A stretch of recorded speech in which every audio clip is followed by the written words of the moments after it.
Writing prompt. You were warned that your newest crew member, a human, had vastly different biology from all of the known races. This was made very clear when they drank all of the galaxy's strongest known poison, saying that they needed a drink of water. We were warned about taking aboard a human crew member. Something about them having an odd biology, different from all known life. But they had the credentials we needed for an engineer that could work in high heat environments for prolonged periods of time. Didn't think much of the squat little thing when they introduced themselves.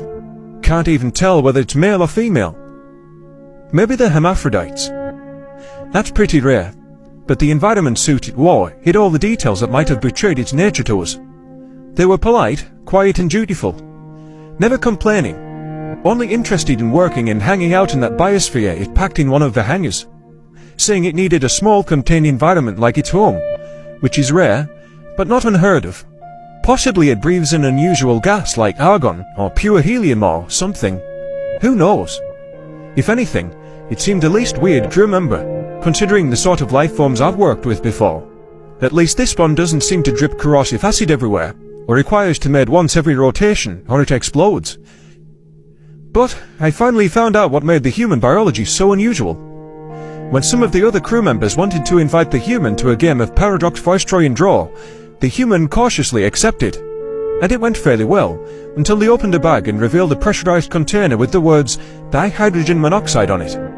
Water, one of the single most dangerous, toxic and poisonous substances in the universe.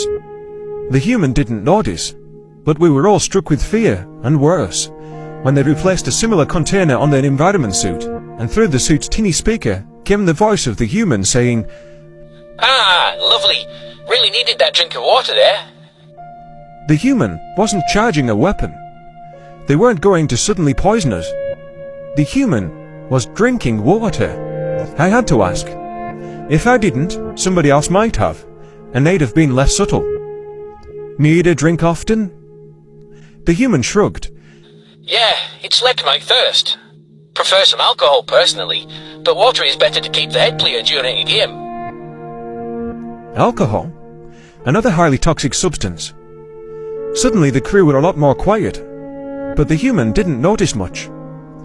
We all played nice, even if we were sweating ammonia or hydrogen fluoride, but afterwards the crew treated the human very carefully.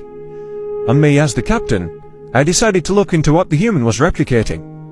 To my immediate shock and horror, the human was consuming not only high amounts of water, but also alcohol. And though they had special dispensation codes, they were also eating capsaicin-infused dust on their food, a Class 3 chemical weapon.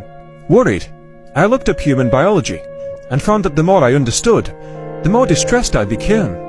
Natural production of combat drugs, a life form with water as its primary solvent, only previously thought theoretically possible, immunity to most chemical and biological weapons, and to top it off, they breathe oxygen, a dangerous flame-feeding gas. And yet this being, completely and utterly poisonous to all known forms of life, was merely fixing power couplings or testing plasma injectors. So I told the rest of the crew, while the human was sleeping, just to play nice, and to not under any circumstances bother the human. Most agreed. But unfortunately, some idiots never listen, not even under threat. So when they tried to slice open the human's little biosphere, which served as their quarters, they were met with the burning heat of the human's warm planet, and with the dangerous, toxic water. I still see their corpses when I close all my eyes. Distorted, scalded, partially melted.